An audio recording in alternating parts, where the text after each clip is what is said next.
Glória a Deus. É uma alegria tê-lo aqui conosco. Muito obrigado pela sua presença. Seja bem-vindo. Seja bem-vindo mais uma vez. Seja bem-vindo se for a sua primeira vez. De qualquer forma, eu quero desejar que a graça do Senhor, o poder do Espírito Santo esteja sobre a sua vida e que nessa noite você tenha a resposta da parte de Deus que você tanto procura. Hoje é uma noite de resposta. Você diz amém comigo? Irmão, Deus está fazendo coisas extraordinárias, coisas grandiosas. O poder de Deus está liberado sobre a igreja. O poder de Deus está liberado sobre a sua vida, sobre a sua família. Esse é um tempo da abundância de Deus, onde Ele está pegando o pouco e transformando em muito, onde Ele está fazendo aquilo que não parece nada, ser tudo, ser grandioso, ser abundante. Essa é a vontade de Deus sobre a sua vida. E eu quero que Deus agora, nessa noite, possa ministrar o seu coração, mas que haja revelação, não haja apenas conhecimento, que haja de fato uma revelação da parte do Senhor, para que essa luz, a luz do Evangelho, ela de fato possa brilhar nos seus olhos, no seu coração, e para que a sua vida nunca mais seja a mesma. Quem diz amém comigo? Repete isso aí, então: cheios da graça superabundante. Já percebeu que o Senhor Jesus, Ele é a própria graça, e a graça que daqui a pouco se transforma numa graça abundante e que finalmente vai se transformar numa graça superabundante sobre a sua vida. É uma escala, vai crescendo, vai crescendo, vai crescendo, até que Deus complete aquela obra maravilhosa na sua vida. Sabe, o livro de Coríntios, segunda carta de Paulo aos Coríntios, no capítulo 9, no versículo 8, esse texto diz assim: e Deus é poderoso para tornar, diga, abundante em vós toda graça, a fim de que, tendo sempre, diga em tudo, diga toda suficiência, superabundeis em toda boa obra. Quem diz amém para essa palavra?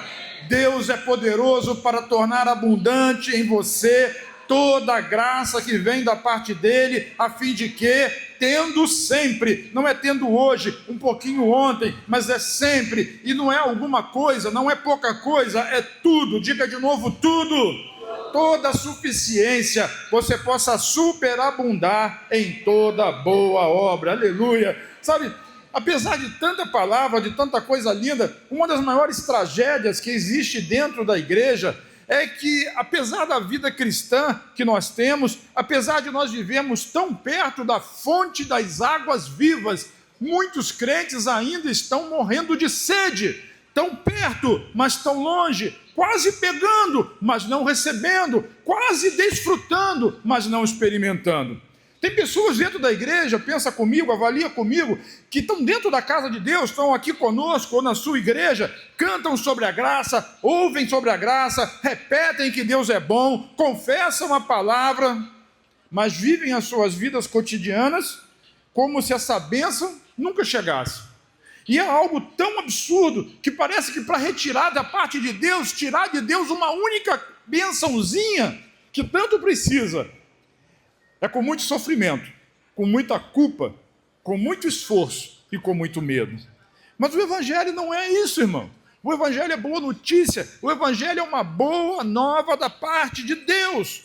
E isso, assim, é absolutamente surpreendente, porque o Evangelho, ele não foi enviado por um profeta, não foi Isaías, não foi Daniel, não foi Moisés, não foi Elias, não foi Eliseu, não foi Amós, não foi Jonas, não. O que a Bíblia diz no livro de João, no capítulo 1, versículo 14, é que o verbo, ele se fez carne e habitou entre nós, cheio de verdade. Não é uma mensagem que foi enviada. Deus não enviou um profeta para anunciar o tempo da salvação e da restauração, o tempo da abundância. Não, Ele enviou o seu próprio Filho, o verbo, a palavra, Ele se fez carne, Ele viveu entre nós, cheio, diga cheio de toda graça e de toda verdade. Jesus é a verdade, Jesus é a própria graça. Ele não veio apenas para falar sobre a graça, Ele é a graça andando, passeando no meio dos homens durante o tempo em que aqui viveu. E hoje, diga hoje, ainda hoje, pelo Espírito Santo, Ele habita em cada um de nós. Quem diz um amém para essa verdade? Glória a Deus. Sabe o que isso significa? Que naquela época em que Jesus viveu fisicamente nessa terra, As pessoas que se aproximavam dele, via de regra, eram prostitutas, publicanos, pecadores, enfermos, impuros, leprosos, marginalizados. Todas essas pessoas encontravam em Cristo favor, diga favor. Favor, acolhimento, perdão, restauração, porque essa é a mensagem do Evangelho. O Evangelho é o Evangelho de restauração, de cura, de libertação, de poder e de transformação.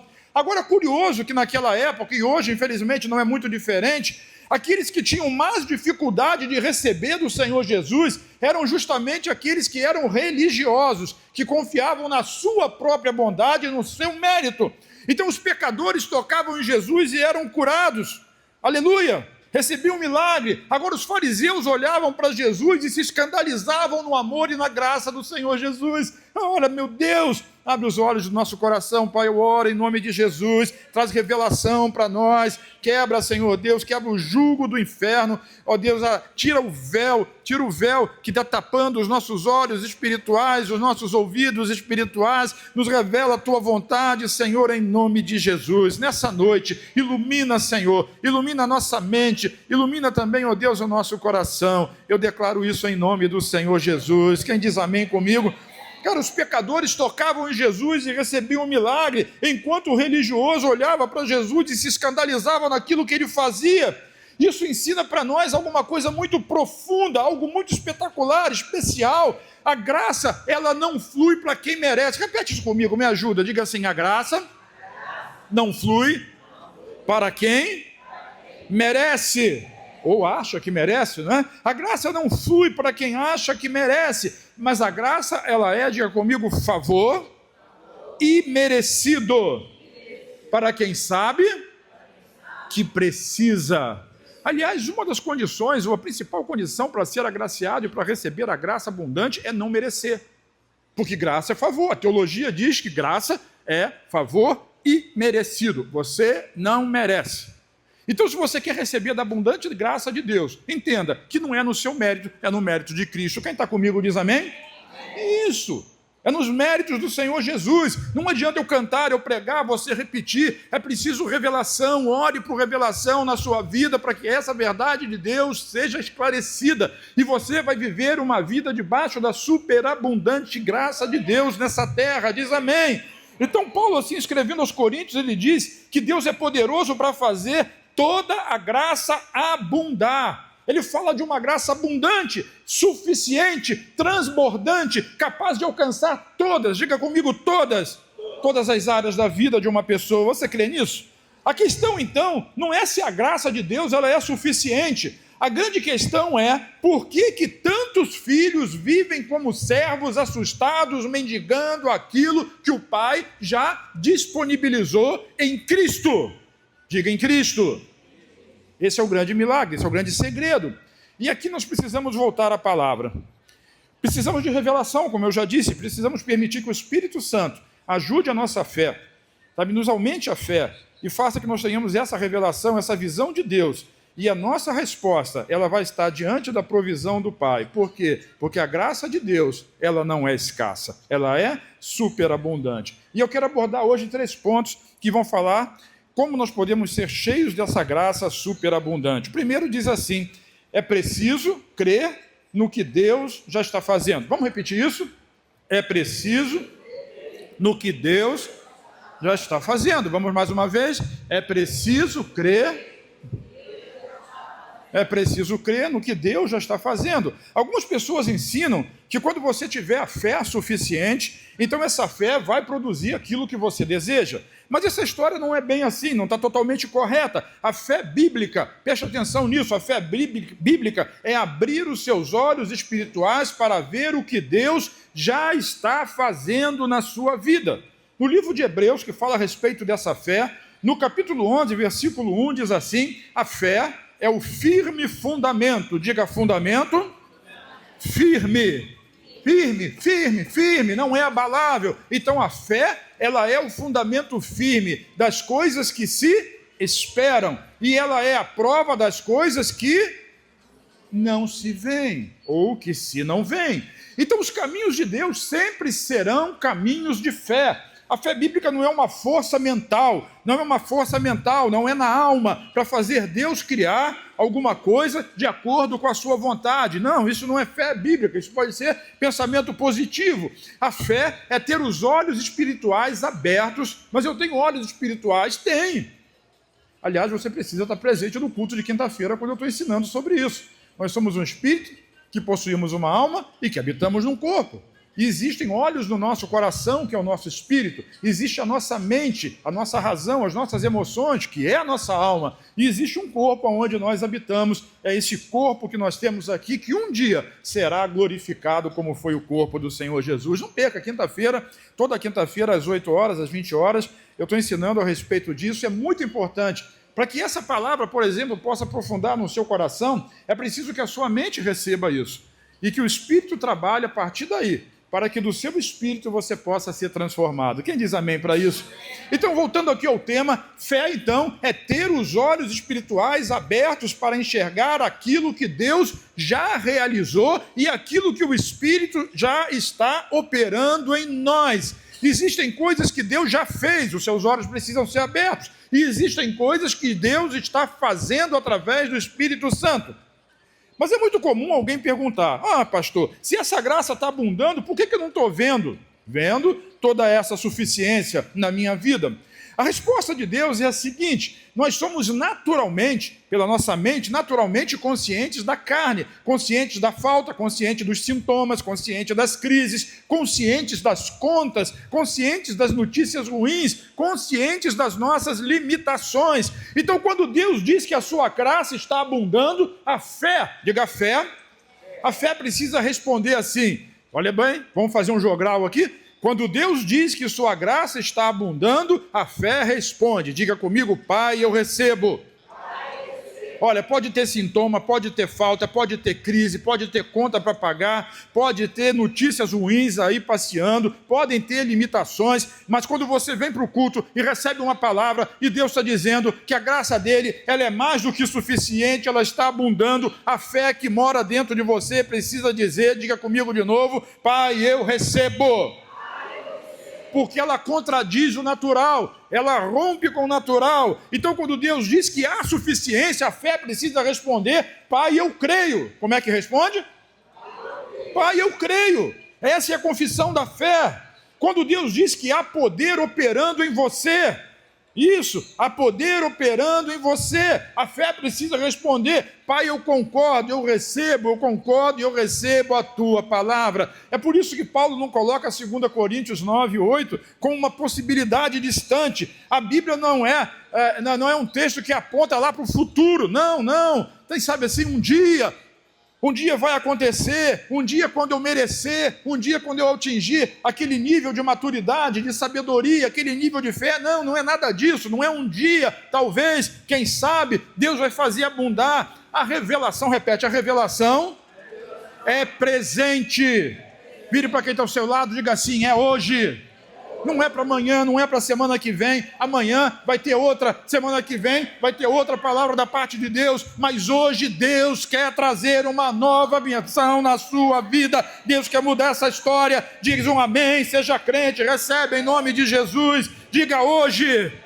É hoje, nesse tempo, no meio da pressão, no meio da necessidade, no meio de dias bons ou de dias maus, é hoje que Deus está operando. A graça de Deus não perde força quando a economia lá fora balança. A graça de Deus não diminui quando o diagnóstico médico assusta. A graça de Deus não se esgota quando as portas parecem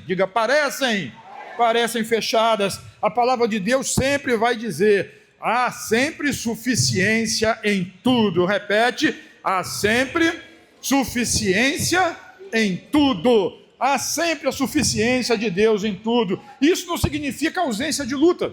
A luta ela é real, ela existe.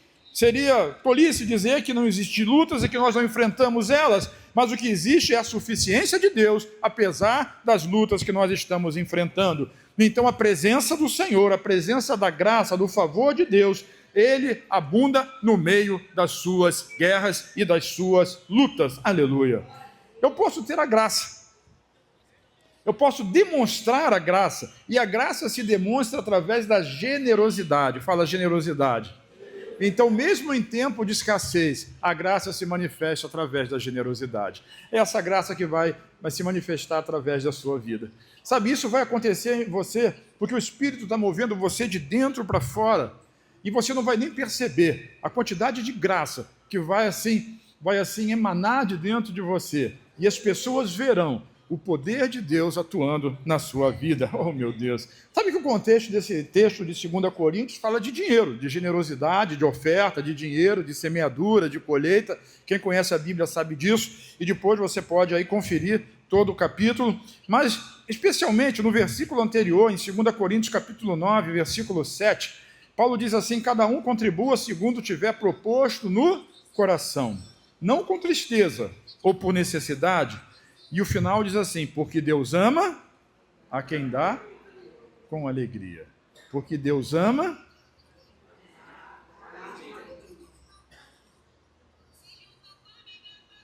Vamos tentar de novo? Porque Deus ama a quem dá com alegria. Deus recebe todas as ofertas com generosidade. Não só as ofertas financeiras, mas a oferta do serviço, a oferta da administração, do trabalho. Mas Ele ama especialmente aqueles que fazem isso com alegria. Quem está me entendendo?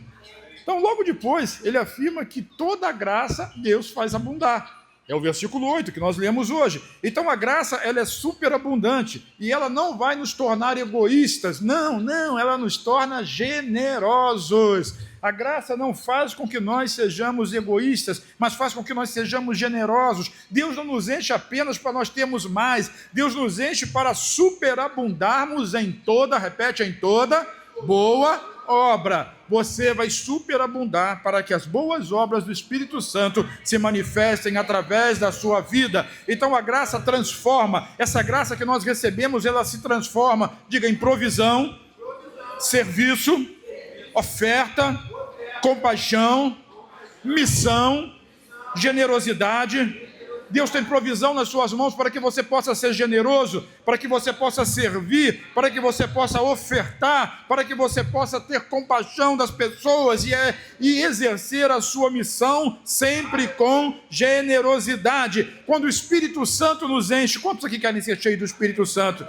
Ele nos tira o medo, irmão, e nos faz levar no caminho e na jornada da fé. Ele nos faz olhar para uma realidade que naturalmente é pequena e faz declarar: pode ser pequeno, mas isso ainda não é o fim. Por quê? Porque existe uma graça de Deus maior operando no meio da sua necessidade. Aleluia.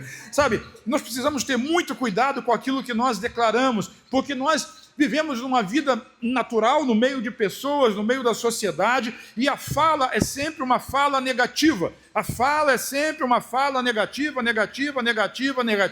e nós precisamos nos policiar com aquilo que nós estamos falando. Vire para quem está ao seu lado e diga assim: tenha cuidado com a confissão da sua boca. Tenha cuidado com a confissão da sua boca, tenha cuidado com aquilo que você fala. Então não diga apenas não tem jeito. Diga a graça, porque aonde a graça de Deus opera, sempre tem jeito. Então não diga que não tem jeito, que uma situação não tem saída. Existe graça de Deus abundando naquela situação. Não diga apenas acabou.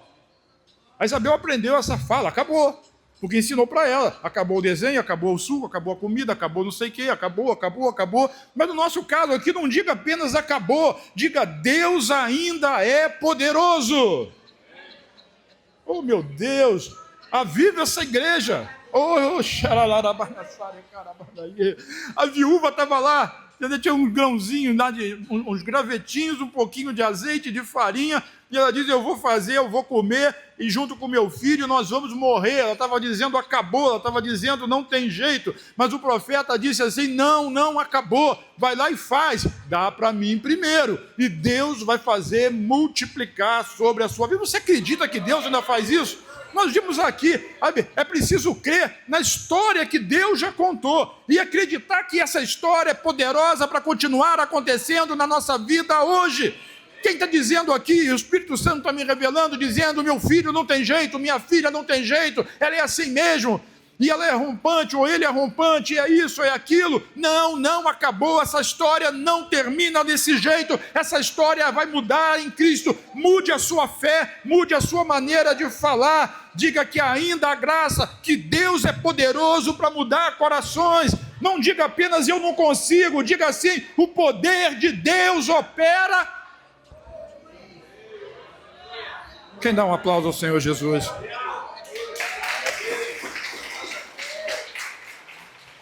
O poder de Deus opera em mim. A fé, irmão, não nega a realidade. A fé reconhece que existe uma realidade superior. A realidade é a realidade. Existe a diferença, não sei se já expliquei, entre um fato e a verdade. O fato é um fato. E, naturalmente, nós sabemos que um fato ele é incontestável, porque ele é, afinal de contas, um fato. Simplesmente é. Como, por exemplo, existe um resultado de exame, existe um laudo. E nesse laudo de exame, sabe, os exames de imagem hoje tiram fotografia da doença, filma a doença. Então aquilo é um fato.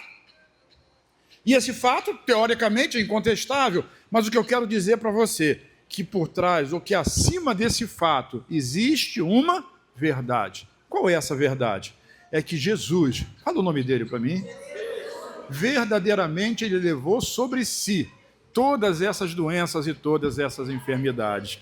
E o castigo que nos traz a paz estava sobre ele. E pelas suas feridas eu sou sarado. O fato está lá, mas eu quero dizer que existe uma verdade acima do fato. Quantos creem nessa verdade? A fé não nega a realidade. A fé apenas diz que existe uma realidade superior. Nós somos da realidade superior. Então eu estou dizendo, a doença é real, mas a graça é maior. A necessidade é real, mas a provisão do Pai é maior. A pressão é real, mas o poder que opera em nós é maior. A fraqueza, ela é real, mas a suficiência de Cristo, ela é maior. É maior, é maior. Oh, meu Deus, mais uma vez eu oro, traz revelação para nós. Então a pergunta não é apenas o que eu estou vendo, a pergunta é, eu estou disposto a crer no que Deus disse, mesmo antes de ver com os olhos naturais? Porque a fé, ela é o firme fundamento das coisas que se esperam e a prova das coisas que eu não vejo. Porque você dizer depois que aconteceu, não precisa de fé. Precisa de fé para você confessar e declarar, antes que aquela substância se transforme em realidade. Você está comigo? Diz amém? Deus quer enchê-lo com toda a suficiência, com toda a graça, com a abundância da graça. Mas para isso acontecer, então, além da questão de você acreditar naquilo que Deus está fazendo, é preciso também conhecer. Repete comigo, isso é tão importante, conhecer o coração do Pai. Oh, meu Deus, revela para nós o teu coração.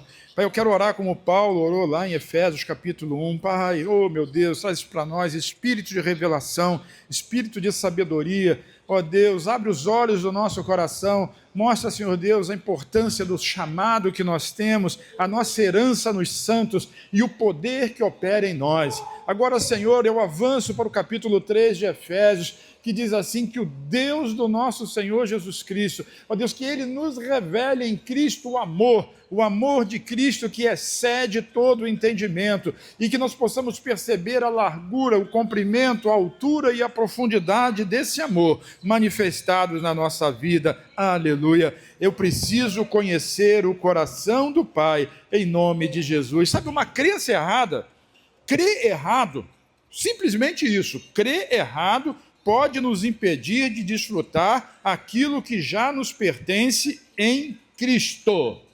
Diga, eu sou filho. Isso é tão fraco. Eu fico pensando se é a inércia de alguns, ou se é a falta de convicção de que fato você é filho, filho de Deus, amado pelo Senhor. Essa convicção, essa crença, ela é fundamental na vida, porque se nós não cremos nisso, nós vamos ser mendigos espirituais para sempre. Deus ama você apesar de quem você é. Deus te ama apesar do que você fez. Deus te ama mesmo sabendo o que você vai fazer amanhã. Nada é capaz de mudar o amor de Deus que está em Cristo Jesus. Leia, decore Romanos 8. Quem nos separará do amor de Cristo? A morte? A vida? O pecado? Quem nos separará do amor de Cristo?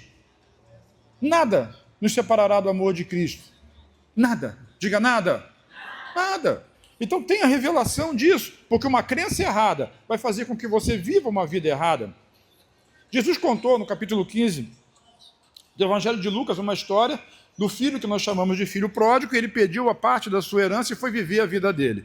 E viveu a vida dele, gastou tudo que tinha, desfrutando daquilo que ele julgava ser prazeroso, e chegou num determinado momento da vida que ele ficou sem nada. Ficou como?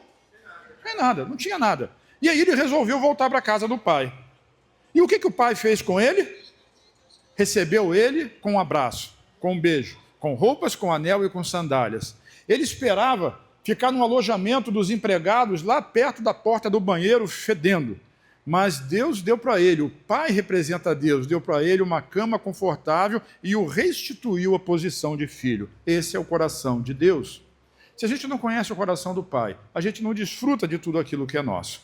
Mas eu quero avançar, porque quando eu falo para a igreja, mais importante é a gente pensar na postura daquele outro irmão, o irmão mais velho. Esse irmão mais velho é o religioso, é o crente, é aquele que está dentro de casa, é aquele que continua do lado do pai, mas que em nada, absolutamente em nada, consegue fazer uma leitura correta de como é o coração de Deus. Sabe, isso é tão importante a gente compreender isso e colocar isso e aplicar isso na nossa vida, nos nossos relacionamentos, na nossa casa, na família, junto com os irmãos. Oh, meu Deus, revela para nós.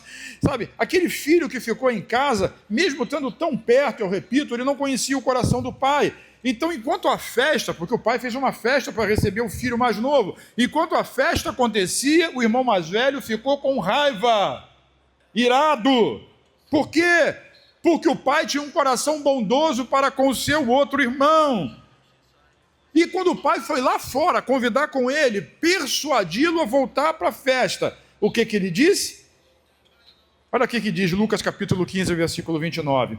Há tantos anos eu te sirvo, sem jamais transgredir uma única ordem sua. E nunca você me deu nenhum cabrito sequer para alegrar-me com os meus amigos. Veja a mentalidade. Eu queria que a gente observasse essa mentalidade. Muitas das vezes ela toma forma dentro da igreja. É a mentalidade de quem está tão perto, de quem canta as canções, de quem levanta a mão, de quem dança, de quem aplaude, de quem confessa, mas que não consegue desfrutar da superabundante graça de Deus. E isso muitas vezes acontece por causa da mentalidade. A gente não conhece de fato Deus, então ele media o seu relacionamento, o irmão mais velho media o seu relacionamento com o pai pelo desempenho dele. Há tantos anos te sirvo, nunca transgredi, nunca me deste. Tudo isso estava apontando para o relacionamento e para o trato que ele tinha, ele, filho, para com o seu pai. Oh, meu Deus! Ele estava na casa do pai, mas vivia como empregado. Ele estava tão perto do pai, mas o coração estava distante. Ele tinha herança, mas vivia ressentido. Ele tinha acesso, mas não desfrutava desse acesso. Ele tinha tudo, mas se sentia privado de todas as coisas. O problema não era a falta de generosidade do pai, o problema era a imagem errada que ele tinha a respeito do seu pai. E a pergunta é inevitável: qual é a imagem que você tem de Deus? Qual é a imagem que você tem do seu pai? Você vê Deus como seu pai? Você compara o seu pai espiritual, o seu pai eterno, com o seu pai físico? Como você consegue ver a Deus? Como você consegue ver o pai? Uma imagem errada pode causar e resultar em problemas, às vezes, quase que insuperáveis. Então, diante das palavras amarguradas desse filho mais velho, o pai deu uma resposta para ele surpreendente. E essa resposta, ela serve de exortação para todos nós hoje. Capítulo 15, versículo 31, diz assim, de Lucas: meu filho, repete, meu filho. Como é que o pai chamou ele? Chamou de? Ele não chamou pelo nome. Ele não chamou Luiz. Quando sua mãe falava Luiz, alguma coisa estava errada. Nesse fim de semana, minha esposa estava me chamando de Fernando. E eu pensando assim, tem alguma coisa errada.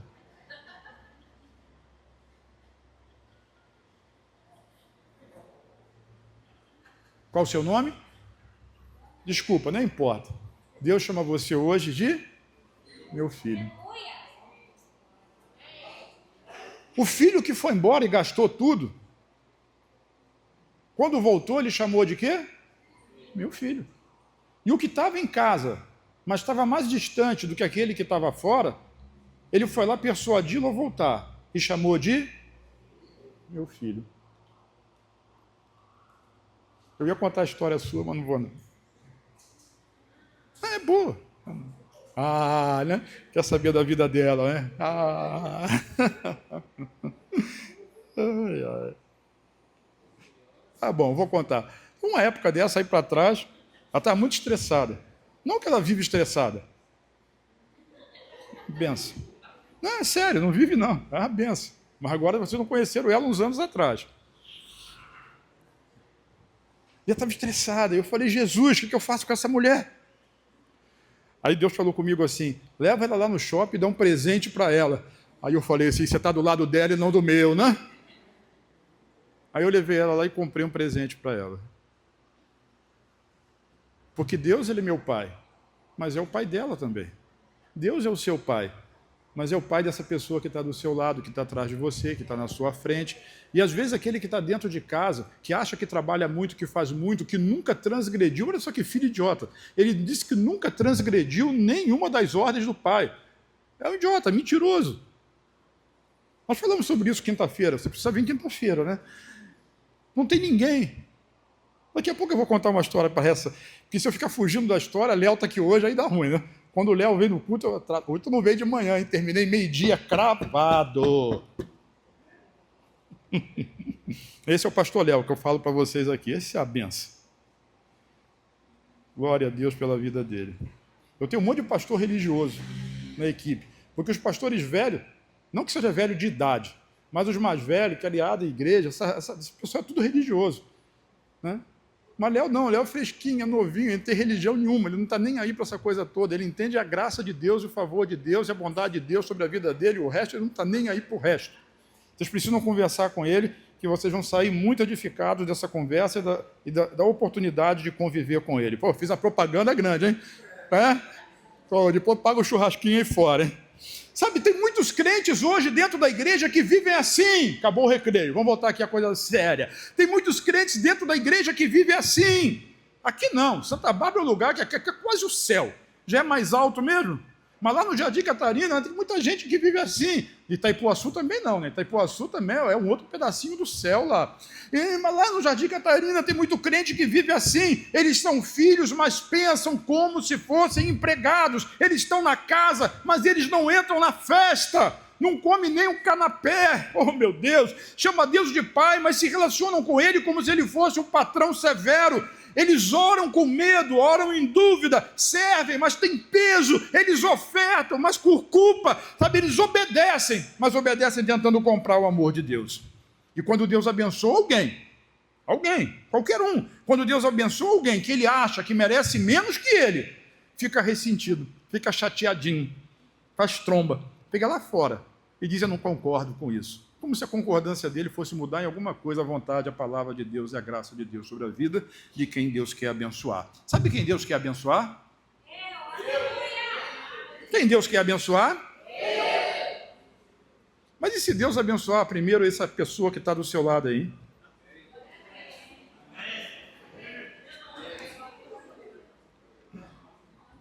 A graça de Deus é mais do que suficiente para abençoar o seu irmão e você também.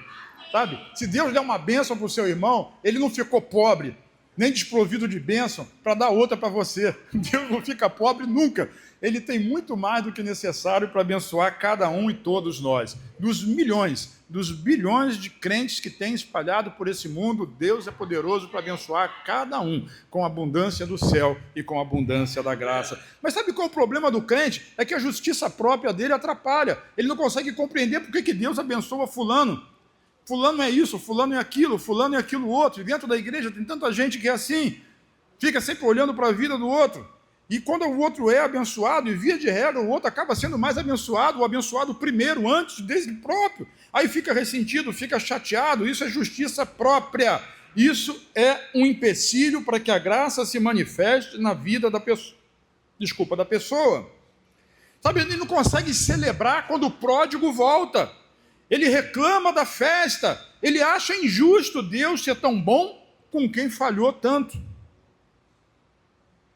Mas quem entende a graça, tem alguém que entende a graça aqui?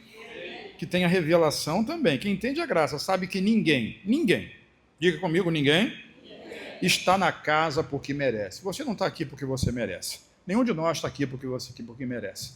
Nós estamos aqui por causa de Cristo e não por causa do seu merecimento. Então ninguém está aqui porque merece. O irmão mais velho disse que nunca tinha transgredido, mas ninguém pode dizer isso diante de Deus, porque Deus disse que todos pecaram. Todos precisam da graça. A diferença é que alguns sabem disso e outros ainda tentam sustentar uma imagem religiosa de merecimento. O meu pecado, até reconhece que tem pecado, mas o meu pecado, ele é muito menor do que o pecado do pastor Luiz. Pastor Luiz é o meu alvo aqui, Léo. O meu pecado, ele é muito menor do que o pecado do pastor Luiz. O pastor Luiz é um pecador terrível, mas eu não sou assim. Aí o pastor Luiz é abençoado e eu fico assim, por que ele e não eu? Eu não sei se você já respondeu essa pergunta, ou se alguém já perguntou para você. Aí no mundo, por fora, aí, lá na universidade, de trabalho, nos empregos, nos hospitais, por onde eu já trabalhei, isso eu já ouvi muitas vezes. Por que coisas ruins acontecem com pessoas boas? Pergunta para quem está do seu lado. Por quê? Por que coisas ruins acontecem com pessoas boas? Se segura aí, porque a resposta é surpreendente. E a pessoa diz isso e ilustra, diz assim, as criancinhas da África, que já nascem com HIV positivo, que estão morrendo de fome no meio da guerra, por que coisas ruins acontecem com pessoas boas? Tem um teólogo, o nome dele é Robert Charles Sproul, é um teólogo do século passado, um dos mais influentes teólogos reformados que aceitam a reforma de Lutero. Ele responde essa pergunta da seguinte maneira. Qual é a pergunta? Por que coisas ruins acontecem com pessoas boas? Ele diz assim, olha, isso só aconteceu uma vez. O quê? Coisas ruins acontecerem com pessoas boas. Isso só aconteceu uma vez. Quantas vezes? E ele responde assim, e nessa vez, ele, a pessoa boa que recebeu coisa ruim, se ofereceu voluntariamente. Nós estamos falando de quem? Ele é a única pessoa boa que pisou nessa terra. Então esse negócio de coisa ruim acontece com pessoa boa, a única pessoa boa de fato pisou aqui foi Jesus. Nenhum outro é bom. Todos pecaram e destituídos estão da glória de Deus. Esse mundo é caído, cheio de pecaminosidade. E por causa do merecimento de Jesus é que nós estamos aqui. Essa frase é um soco na boca do estômago de quem defende justiça própria, de quem se acha melhor do que quem quer que seja, que fica julgando o outro, porque vê um negócio no outro, vê o cisco no olho do outro, vê uma trave no olho do outro, e fica sempre apontando, se achando melhor do que quem quer que seja. Ninguém é melhor. Jesus, ele é o suficiente. E se não fosse por ele, nós não teríamos nada. Fala comigo, nada.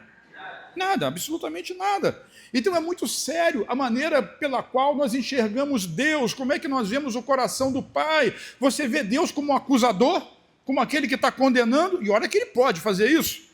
Você vê Deus como aquele que se alegra em restaurar ou como aquele que está sempre procurando uma falha?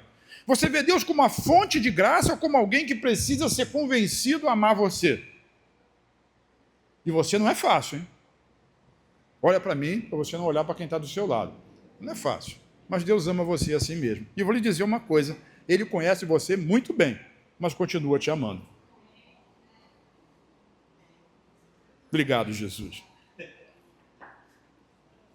Sabe, eu estou dizendo isso porque é preciso ter muito cuidado, como nós formamos, né, a nossa consciência espiritual. Por isso a mente transformada é tão importante.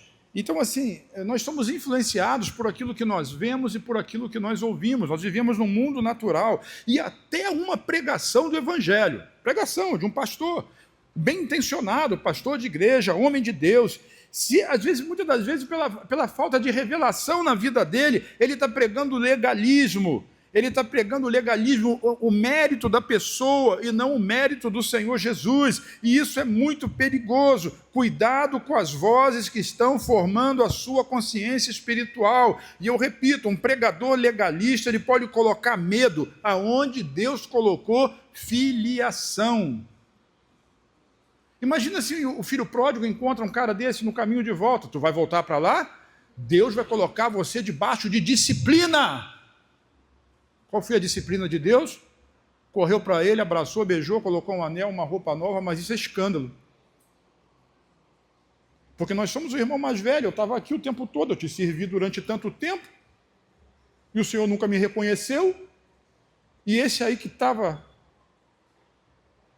Quem está me entendendo aqui? Por que a gente não recebe a graça superabundante? Está aí, a gente não conhece o coração de Deus, sabe? Você não pode colocar culpa aonde Deus colocou o sangue de Cristo. Eu não estou dizendo que a pessoa não tem culpa, que o filho pródigo não fez aquilo tudo. Fez! Claro que fez. Nunca ninguém disse que não fez. Mas você não pode colocar culpa aonde Jesus colocou o sangue. Porque senão, facilmente alguém vai se lembrar do seu passado. Mas o seu passado foi perdoado. Quem foram perdoados aqui? Se você viesse quinta-feira, você saberia a diferença de justificado para perdoado. Mas, sabe, às vezes a gente coloca distância entre Deus e nós mesmos, por causa dos nossos critérios, das nossas razões, dos nossos pontos de vista. O Evangelho ensina que Deus tratou o pecado, sabe aonde? Na cruz. Deus não joga terra em cima do pecado. Ele tratou o pecado na cruz do Calvário, porque lá o preço foi pago. A justiça foi satisfeita, o véu foi rasgado. O Pai agora recebe filhos. Recebe o quê? Pela obra consumada de Jesus. Não pelo mérito do filho pródigo, não pelo mérito do irmão mais velho, mas pelo mérito de Jesus. Quem está me entendendo, diz amém? Sabe, o Espírito Santo ele não vem a Santa Bárbara para produzir crentes, escravos religiosos. Não. Não. Essa não é a ideia de Deus. Deus não quer escravos religiosos. Ele veio aqui para testificar no nosso espírito de que nós somos filhos de Deus. E o Espírito nos leva a clamar, diga, Abba, Pai. Pai, paizinho, é isso, é relacionamento. Quando a igreja perde essa revelação, ela pode até cantar alto, ela pode até dançar, ela pode bater palma, ela pode fazer, ela pode trabalhar muito, ela pode fazer tudo o que estiver fazendo, mas não tem alegria, porque está perdendo a verdadeira comunhão. A oração, quando nós temos comunhão, ela deixa de ser uma oração do medo, mas passa a ser uma oração da comunhão, onde você pode abrir o coração para o seu Pai e dizer para ele aquilo que você está sentindo, aquilo que você está pensando, e ele não vai repreender você. Muito pelo contrário, o que a Bíblia ensina é que o poder se aperfeiçoa na nossa força. Não, fraqueza. Mas a gente não quer reconhecer a fraqueza. Não sirva por ressentimento, sirva pelo coração do Pai. Sabe, quando a gente tem essa revelação que o Pai entra no nosso coração, alguma coisa muda. A oração deixa de ser de medo, passa para ser por comunhão. Isso é tão maravilhoso, é tão extraordinário. Sabe o que eu quero dizer para você? Que quando nós conhecemos o coração do Pai, nós começamos a desfrutar dessa graça maravilhosa, dessa abundância da graça, sem culpa. Né? Sem culpa, diga sem culpa. Vamos repetir uma frase aqui? Essa frase ela é muito marcante, marcou muito hoje no culto da manhã, muita gente até repostou isso lá nos stories. Diga assim, porque somente filhos seguros conseguem desfrutar a graça sem culpa e repartir a graça sem inveja. Somente filhos seguros, maduros, conseguem desfrutar a graça sem culpa e repartir a graça sem inveja. Existe uma graça abundante sobre a sua vida. Agora, não basta estar na casa, é preciso conhecer o coração do Pai. Não basta você estar aqui, é preciso ter revelação do coração de Deus. Nós somos casa de restauração. Oh, meu Deus, traz revelação para nós. Deus tem feito coisas maravilhosas no nosso meio. Participe da festa conosco, desfrute dessa festa conosco, celebre a sua igreja, fale bem dos nossos cultos, apoie os nossos líderes, contribua com alegria, não fique de fora da festa. Oh, meu Deus. Por último, mas não menos importante, se você quer a graça super transbordante, você precisa responder a Deus com gratidão. Fala gratidão. Responder com gratidão. Sabe, a gratidão ela é a linguagem de quem enxerga a graça antes da multiplicação aparecer. João capítulo 6, você conhece a história, a história da multiplicação dos pães e dos peixes, e tinha ali uma multidão de 5.000 homens, fora mulheres e crianças, e todo mundo sabe, estima-se entre 15 a 20 mil pessoas, e Jesus disse: Filipe, dá de comer para essa galera toda que está aí, e Filipe disse: mas eu não tenho, o que eu tenho aí é insuficiente. André traz um jovenzinho com 5 pãezinhos e 2 peixinhos, nós conhecemos essa história, então é uma história de que uma multidão faminta de milhares de pessoas, elas estavam ali diante de uma necessidade grande, mas a provisão era muito pequena. Sabe, a nossa vida natural muitas das vezes é assim, a gente olha para uma grande necessidade, que é o desafio que nós estamos enfrentando, que está logo na nossa frente, e a gente olha para a provisão que a gente tem e acha tão pequeno para poder vencer o obstáculo que é tão grande. André trouxe um menino, 5 pãezinhos de cevada, 2 peixinhos, a sua leitura da situação foi, está lá em João 6,9, mas o que é isso para tantos? Agora, essa pergunta, qual pergunta? O que é isso? Para tantos. Essa é a pergunta da escassez, da falta. Essa é a pergunta da escassez. Observe. Jesus olha para o mesmo cenário. Olha para o pouco que eles têm. E faz completamente diferente. Ele levanta as mãos. João 6,11 diz assim: então Jesus tomou os mesmos 5 pães e 2 peixinhos, e tendo dado graças, distribuiu entre eles. 5 pãezinhos de cevada, pão de segunda categoria, porque o pão de primeira categoria era o pão de trigo. Aqui era um pão de cevada, 5 pãezinhos, 2 peixinhos. Filipe disse: o que é isso para tanta gente? André disse: só tem 2 pãezinhos, 5 pãezinhos e 2 peixinhos. E Jesus pega aquilo, agradece a Deus e distribui no meio da sociedade, sabe, no meio da multidão. E a gente diz assim, eu não sei se vocês já falaram isso alguma vez na vida, mas o que é esse salário? Olha para o salário que você recebe, caiu na sua conta, e diz assim: o que é isso diante de tantas contas que eu tenho para pagar? Olha para a sua força e diz assim: o que é essa força diante dessa luta tão grande que está diante de mim? Aí uma porta se abre e diz assim: o que é essa oportunidade diante de um sonho tão maior? O que é essa pequena célula que eu faço parte diante de um bairro, diante de uma cidade inteira? O que é essa oração diante de um problema tão grande? Então, sabe, antes de Jesus multiplicar aqueles pães e aqueles peixes, o que ele fez? Ele agradeceu, diga gratidão. Ele agradeceu, Jesus agradeceu. Antes dele ver os cestos cheios, Jesus agradeceu. Antes da multidão comer, Jesus agradeceu. A gratidão de Jesus não dependia da abundância visível. A gratidão de Jesus nascia da confiança, diga confiança, na abundância invisível do Pai. Ele sabia que o Pai superabundaria. E que o pouco, diga o pouco, nas mãos de Jesus, se transforma em muito. Sabe, essa é a atitude. O que é essa necessidade diante de tanta graça de Deus? Isso é tão poderoso. A gratidão muda a perspectiva, muda a forma de você ver.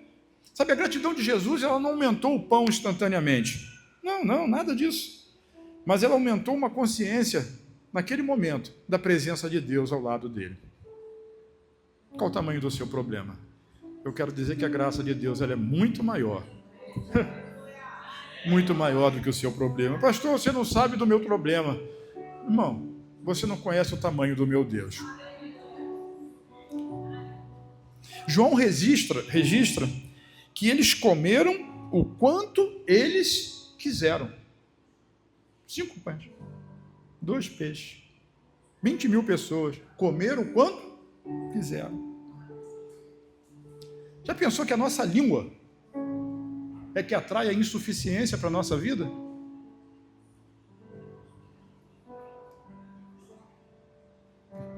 A gente não conhece de fato o coração de Deus, o coração abençoador, e que não abençoa segundo os nossos méritos, mas conforme os méritos de Jesus. É tudo por Ele. Não foi uma mordidinha simbólica, não foi uma porção controlada. Houve suficiência. E no final, 12 cestos. Quantos cestos? 12. 12. Aquele lugar da grande multiplicação. E eu quero dizer, esse é o lugar da abundância de Deus se manifestar novamente. Aleluia. Agora, a chave espiritual nisso aqui é nós entendermos que a gratidão, fala gratidão. Gratidão. Ela é a chave, ela é a resposta que abre, é a chave que abre o coração de Deus para vir um derramar sobre nós. Não é como se fosse uma fórmula mecânica, mas é uma resposta de fé. A gratidão declara: Pai, eu reconheço que sua graça é poderosa mesmo antes de ver o problema resolvido. Há pessoas esperando a multiplicação para agradecer, mas Jesus agradeceu para ver a multiplicação. Há pessoas esperando tudo mudar para poder adorar, mas Jesus adorou no meio da necessidade. Há pessoas dizendo: quando sobrar, eu agradeço. Jesus ensina: agradeça agora, porque, diga comigo, a graça já está disponível.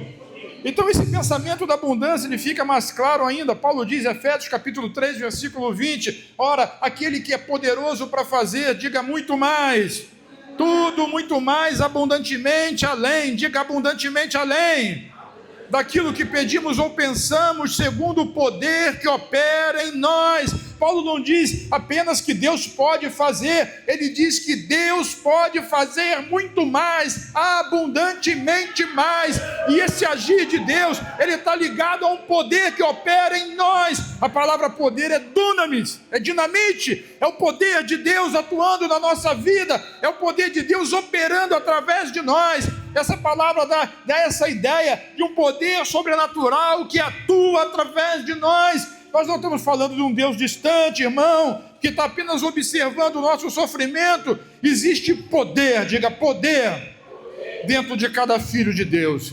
Diga comigo, Deus é poderoso. Deus é poderoso para fazer, diga, Deus é poderoso para fazer. Isso é uma escada que vai subindo. Vamos agora, Deus é poderoso para fazer tudo. Diga, Deus é poderoso para fazer tudo o que pedimos. Deus é poderoso para fazer tudo o que pedimos e pensamos. Deus é poderoso para fazer abundantemente além do que pedimos e pensamos. Deus é poderoso para fazer abundantemente além do que pedimos ou pensamos. Deus é poderoso para fazer tudo, muito mais, abundantemente além, segundo o poder que opera em você. Deus pode fazer mais do que você é capaz de pedir, de pensar ou de imaginar. Essa é a superabundância da graça. Por isso a gratidão não é passividade. A gratidão é uma postura espiritual de quem sabe que Deus já está operando. Quando você agradece, você não está fingindo que não há problema. Você está declarando que o problema não é maior do que a graça de Deus. Aleluia. Poxa, balabanadas. Se você está doente, agradeça ao Pai. Por quê? Pela doença? Não. Porque a graça disponível para sustentar, para curar, para fortalecer e para levantar. Se você está lutando financeiramente, agradeça, porque a graça abundante no meio da necessidade. Se você está cansado, agradeça, porque o poder de Deus opera o descanso em você.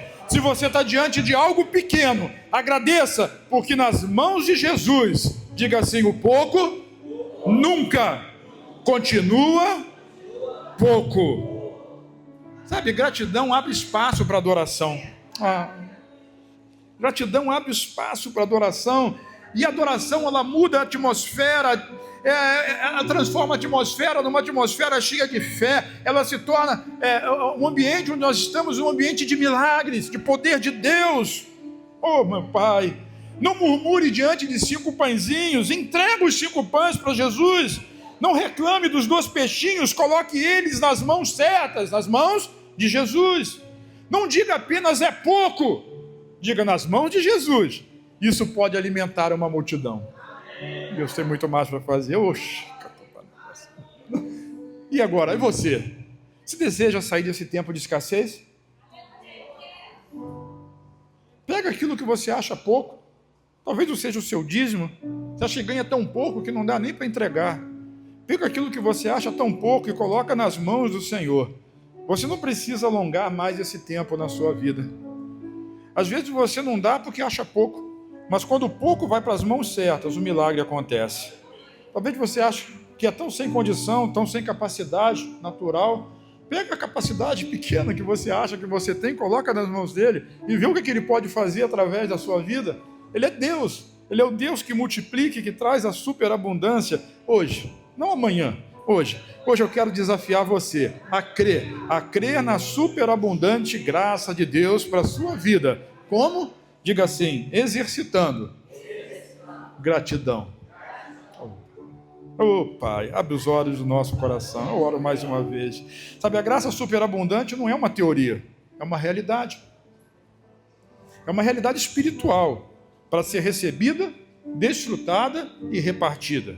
Repete comigo: recebida, desfrutada e repartida. Você precisa receber por revelação. Você precisa desfrutar disso. E você precisa repartir com aqueles que estão perto de você. Jesus, ele veio cheio de graça e de verdade. Na cruz ele bradou: está consumado, tetelestai. Mas naquele momento não foi só uma frase de efeito. Não, nada disso. Foi a declaração de que a dívida foi paga. Está pago. O pecado foi tratado. A justiça foi satisfeita. A porta que foi aberta e as bênçãos da nova aliança foram liberados sobre aqueles que creem. O problema é que tem muita gente do lado de fora da festa. Muita gente está do lado de fora da festa. E Jesus está chamando você para dentro, para desfrutar disso tudo. E como eu disse nessa noite, eu vou recapitular certinho agora para a gente poder encerrar. Alguns ficam de fora porque não acreditam. Simplesmente não acreditam. Olham só para a falta, olham para a crise, olham para a fraqueza, olham para o pouco, não conseguem enxergar a graça que está operando. Outros ficam porque têm uma imagem errada de Deus, do Pai. Estão em casa, mas pensam como empregados. Servem, mas não desfrutam. Obedecem, mas têm alegria. Veem Deus como um patrão e não como um pai. Outros ficam de fora porque a murmuração ocupou o lugar da gratidão. Só reclama. Só olha para os erros dos outros.